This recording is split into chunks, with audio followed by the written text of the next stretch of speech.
11 साल की बच्ची को जंगल में ले जाकर उसके कपड़े खोलने की कोशिश करना, उसके तन को छूना, वो रेप नहीं कहलाता है।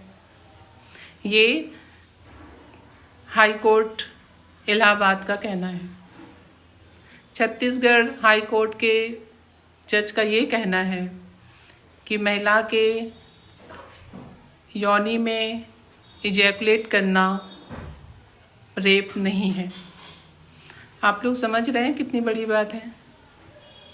ये जो स्टेटमेंट है, ये जो जजमेंट है, ये पूरे समाज को हिला देने वाला है। हालांकि सुप्रीम कोर्ट ने ये कहा है कि ये अटेम्प्ट टू रेप है, लेकिन हमें ये सोचना पड़ेगा, ये पूरे देश के लोगों को सोचना पड़ेगा कि क्या हम इंतज़ार करें कि जब वो पूरी तरीके से रेप हो जाए तो ही सज़ा दें ऐसे लोगों को, ऐसे मानसिकता वाले लोगों को जो 11 साल की बच्ची को जंगल में ले जाकर रेप करने की कोशिश करता है। वहाँ पे लोग आ जाते हैं तो वो बच्ची बच जाती है।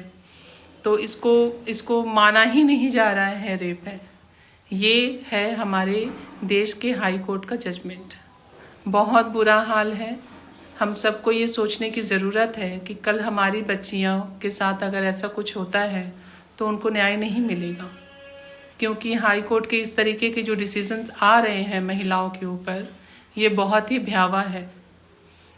आज वो बच्चियां हैं, कल हमारी भी बच्चियां हो सकती हैं। हम में से कोई भी हो सकता है, किसी के साथ भी कुछ भी हो सकता है और हमें न्याय भी नहीं मिलेगा। है ना कितनी अजीब बात। मुझे लगता है कि देश के लोगों को जागरूक होना पड़ेगा, अपनी आवाज़ उठानी पड़ेगी, हर इंसान को लिखना पड़ेगा।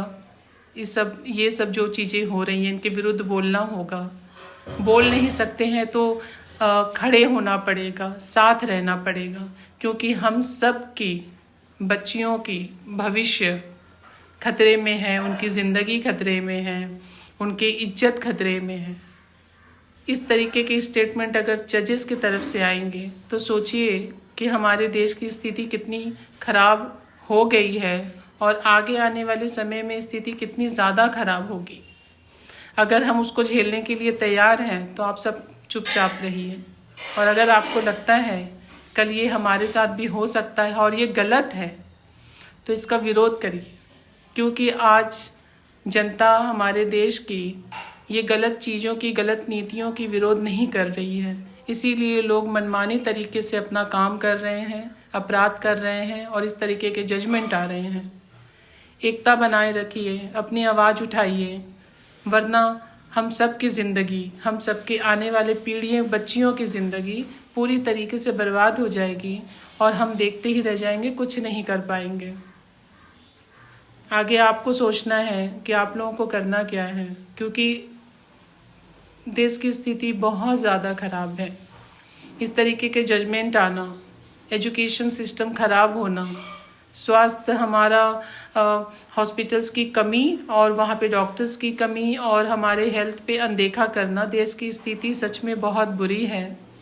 और हम इस इशू पे बिल्कुल चर्चा नहीं कर रहे हैं, हम इस इशू पे बात नहीं कर रहे हैं, विरोध नहीं कर रहे हैं। 2-4 के विरोध से कुछ नहीं होने वाला, पूरे देश को खड़ा होना पड़ेगा। आइए इसका विरोध करिए और अपने भविष्य, अपने बच्चों का भविष्य सुधारिए। धन्यवाद।